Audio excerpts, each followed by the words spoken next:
ভাইরা আমার, আল্লাহর নবী সাল্লাল্লাহু আলাইহি ওয়াসাল্লাম ওদের যুদ্ধে মাথায় হেলমেট পরা, গায়ে লোহার পোশাক পরা, এক দুশ্মনের সে নবীর সেই মাথায় হেলমেটের উপরে এত জোরে আঘাত করলো, নবীর মাথার লোহার টুপিটা ভেঙে গিয়ে গালে ঢুকে পড়েছে,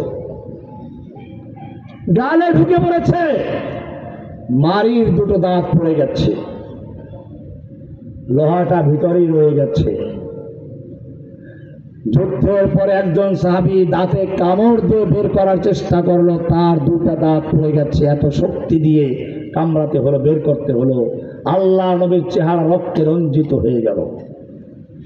আমি জিজ্ঞেস করতে চাই, আল্লাহর নবীর চেহারা তোমার থেকে খুব খারাপ ছিল না?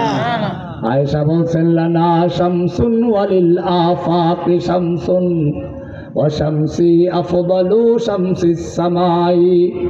ও দুনিয়ার মানুষ শোনো, আমারও একটা সূর্য আছে, আসমানেরও একটা সূর্য আছে।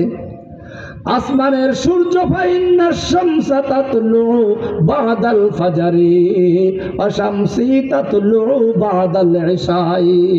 আসমানের সূর্য উদয় হয় ফজরের পরে, আর আমার সূর্য উদয় হয় ইশার পরে।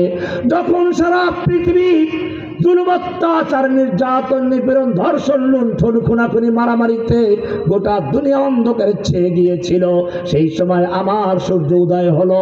মানুষকে শুধু পথের দিশাই দেয় নাই, এক একজনকে এমন হেদায়েত দান করলেন, পথের দিশা দিয়ে শুধু ক্ষান্ত নয়, দিশারিও বানিয়ে দিয়েছেন।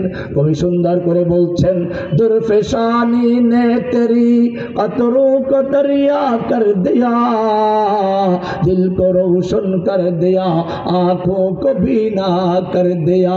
खुद न थे जो राह पर औरों के हाथी बन गए, क्या नजर थी जिसने मुर्दों को मसीहा कर दिया। শুধু জীবিতই করেন নাই, ঈসা আলাইহিস সালাম মুর্দারকে জীবিত করতেন। আমার নবী শুধু জীবিতই করেছেন তা নয়, অন্যকে জীবিত করনে ওয়ালা বানিয়ে দিয়েছেন।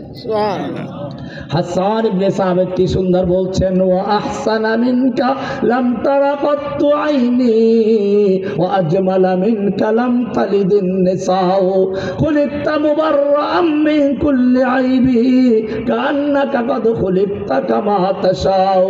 হে নবী, আপনার চেয়ে সুন্দর চেহারার মানুষ কোন চর্মচক্ষু কোনোদিন দেখে নাই, আপনার চেয়ে সুন্দর মানুষ কোন মহিলা কোনোদিন জন্ম দেয় নাই। খুলিকতা মুবাররাআম মিন কুল্লি আইবিন, আপনি সমস্ত দোষ ত্রুটি থেকে মুক্ত হয়ে সৃষ্টি হয়েছেন। কান্নাকা কদ খুলিকতা কামা তাশাউ, যেন আপনার রব আপনাকে ঠিক সেভাবেই তৈরি করেছেন যেভাবে আপনি নিজে চেয়েছিলেন, আপনি যেভাবে চাইছিলেন, যেন আপনাকে স্রষ্টা সেভাবেই সৃষ্টি করেছেন। সুবহানাল্লাহ। এই নবী, যেই নবী সম্পর্কে প্রশংসা করতে গিয়ে কবির কবিতা শেষ হয়ে যায়, শেখ সাদি শেষ পর্যন্ত একটা কথা বলে দিয়েছেন, লা ইউমকিনু সানাউ কামা কানা হাক্কুহু বাদা খুদা বুজুর্গ তুই কিসসা মুখতাসার। হে নবী, আপনার প্রশংসা যেরকম করা দরকার, এইরকম প্রশংসা করার মতো কোনো কবির কবিতা নাই, কোনো লেখকের লেখা নাই, কোনো কলমের কালি নাই যে আপনার কবিতা লেখে শেষ করবে। তবে একটা কথাই বলে দিচ্ছি, বাদাজ খুদা বুজুর্গ তুই কিসসা মুখতাসার, আল্লাহর পরে সমস্ত মাখলুকের উপরে সর্বজে শ্রেষ্ঠ স্থানটি, যে আসনটি রয়েছে, এক কথায় সেই আসনটি হচ্ছে আপনি মুহাম্মদ সাল্লাল্লাহু আলাইহি ওয়াসাল্লাম সংরক্ষিত। এত মর্যাদা যেই নবীর, যেই নবী রাস্তায় চলতে গেলে মেঘ এসে ছায়া দেয়।